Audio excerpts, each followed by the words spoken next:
One of our great pleasures here on the show is showing you how to do something. And in today's show, we're going to be telling you how to take on backyard chickens. Yes, our first guest here is a chicken, a good chicken here. Here to tell us what we need to know is blogger and teacher Eliza Lord with Appalachian Feet. Great to have you here. Thanks. Great to be here. We always love having you because we learn so much from you.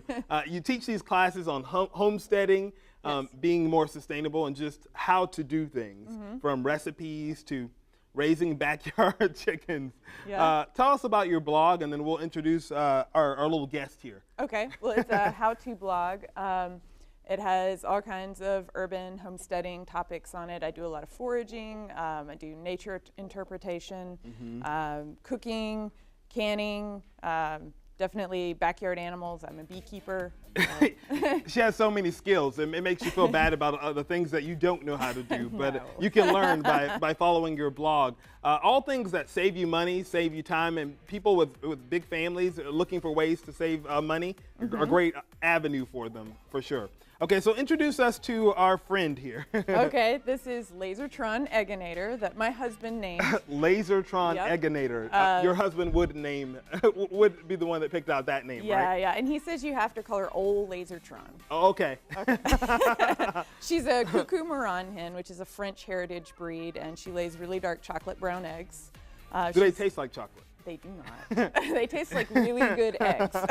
Good. But she's obviously very calm. She's the calmest one we have. So when we get asked to take animals to booths or on TV, she's the one we choose. Yeah, I know when Eliza said, "Hey, do you mind if I bring a chicken to TV?" I'm like, I don't. Okay. So I'm glad it's her that Yep. got to come. So what do we need to know when it comes to raising backyard chickens? Obviously, there are a lot of rules and a lot of laws out there that you have to follow, of course. Yeah, you do need to look up your local municipal laws. Most areas in the upstate allow it now.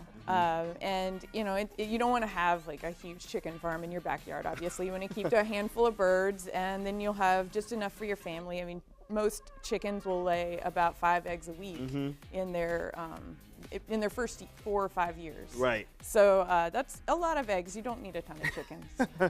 So just a couple will do your.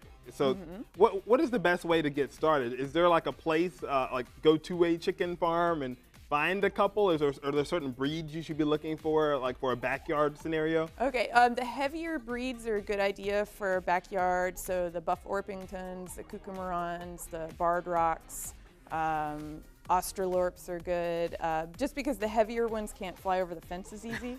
So she's nice and round, right. you know. you don't want to spend all your time chasing chickens. No. So you're feeding her here. What types of feed do you feed her, and do you just get this from like a normal feed store? We get it from the Grain Loft, and they have a really good organic feed that's local, and you can get on their email list. And Great people. They've been here before. They're supporters of local. So yeah. And to answer your question about where to get them, you can even get them at like feed supply stores. My daughter's selling hand-tamed chickens in the spring, so if you want to check our website for when that's available, get on our email list. But you can get them from local breeders. You can get them from hatcheries that are online. There's a lot of sources. So there's no shortage of finding finding them. Nope. Talk a little bit about your blog, and do you have a kind of how-tos for people that are looking for a little bit more information that we're able to give them here on the show about raising backyard chickens? They can always email you too to find out more information. Yeah, you can, or find out when my next chicken class is, because really you need a little more time to learn how to keep them. They're not hard, but you want to start out right, and you want to have a good coop that keeps predators out. But really the thing with them is you let them out in the morning, you close them up at night, and that's how you keep them safe from predators, and your coop needs to be secure. Then you're going to just make sure they have food and water. It's not hard. It's not hard, and especially when you have someone that can break it down for you. Yeah. Any upcoming classes, or is the best way to keep up with classes that you have coming up for homesteading just on your blog? Yeah, on AppalachianFeet.com/classes is where my schedule is. I've got some that aren't quite released yet that are going to be at the Haygood Mill, and some of them are on Backyard Poultry. But there's a lot of them up there already that are going to be in actual kitchens cooking, or in actual gardens, you know, hands-on learning to garden, do permaculture, and all kinds of different topics. You're so knowledgeable. Definitely go check out her blog. You also have really great recipes on there too for people that are looking to spice up their dinner plate there.